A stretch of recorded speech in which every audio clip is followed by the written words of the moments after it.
Is your money safe in the banks? If you're thinking about this question right now, then we are on the same page. Because just a few months ago, we saw a major crisis in PMC Bank, and right now, Yes Bank is saying no to all its depositors. No. As a depositor, you cannot withdraw more than 50,000 a month. No. The bank cannot make any new investments. And no investor is ready to pull the bank out of this crisis. And yes, this is a big problem. This video is not to make you panic, but it is to make you aware about your surroundings. But this video is also important for you so that you can make sure that your money is safe in whatever bank you've kept it in. That's why in this video, we want to tell you in a very simple way, what is the Yes Bank crisis all about, who is responsible for it, and even though you and I don't have an account in Yes Bank, how this will affect us. Yes Bank is the fourth largest private sector bank in India. There were deposits worth rupees 11,000 crores in PMC Bank, and over here there are deposits worth rupees 2,28,000 crore rupees. There were 800 employees in PMC Bank, and there were 18,000 employees in Yes Bank. In fact, Yes Bank has 29 lakh savings deposit accounts, and I'm talking only about retail customers, people like you and me. So when a big bank of this scale comes under a crisis so big, the collateral damage is not limited to its depositors. Also, Yes Bank is a listed company with more than 49% of the shareholders who are non-institutionalized shareholders, meaning आप और हम जैसे लोग जिन्होंने Yes Bank के shares में invest किया है. So let's talk about the people who had a say, who saw everything happening and did nothing about it. The bank was founded by Rana Kapoor and Ashok Kapoor. After the death of Ashok Kapoor in 2008, Mr. Rana Kapoor took charge as the CEO of the company. But Yes Bank wasn't always in trouble. In fact, Yes Bank was a pioneer in the digital payment revolution in the country. Major companies like Flipkart, PhonePe, Swiggy, Redbus relied on Yes Bank for their payments. Best Bank in India for corporates, Best Bank in India for CSR, Best Bank in India for small and medium scale enterprises. These were just a few of the awards that Yes Bank received less than 2 years before the situation came to a grinding halt. And the reason being a three-letter word, NPA. In simple words, if a loan is overdue for more than 90 days, it becomes an NPA. Yes Bank was giving out loans to risky companies at a very high interest rate. The companies that would not get a loan anywhere else were getting loans at Yes Bank. Which were these companies? Reliance, Jet Airways, SR, Cox & Kings, Cafe Coffee Day, DHFL. And right now, these companies don't even have the money to run themselves. Currently, the Kapoor family has been arrested by the ED on charges of fraud and money laundering.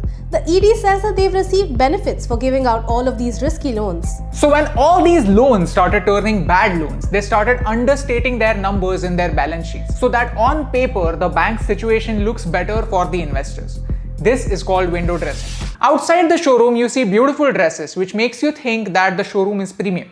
But when you go inside, you don't find anything that is good enough. The difference between the actual NPA and the disclosed NPA was more than 3,200 crores in March 2019. In 2018, Rana Kapoor was made to resign from his position in the bank. After invoking a pledge, he had to sell all of his shareholding worth rupees 142 crores in the company. So when the founder sells all of his shares, the shares that he once claimed were priceless, there's definitely something wrong. So who is responsible for this crisis? Of course, the top management and also the auditors and the RBI. Even though Yes Bank was going through a crisis, its loan book kept increasing with each passing year. Are you telling me nobody had a look at their balance sheets? Or maybe even they were involved? RBI claims that since 2017 it has been closely monitoring Yes Bank. Then why wasn't any action taken when there was still time for it? When a bank undergoes a crisis of this scale, the most innocent people suffer the most, the depositors.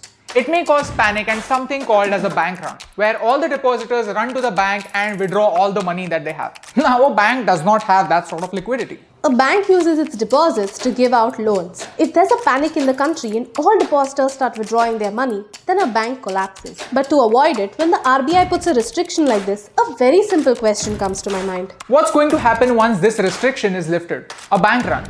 And it's going to cause even more panic and even more chaos. Understand this, that in this situation, I feel the depositors' money should be more or less safe, because Yes Bank is a very big bank and India cannot afford that itni badi bank doobi. See, the issue is, even if everything goes by plan, are people going to trust Yes Bank ever again?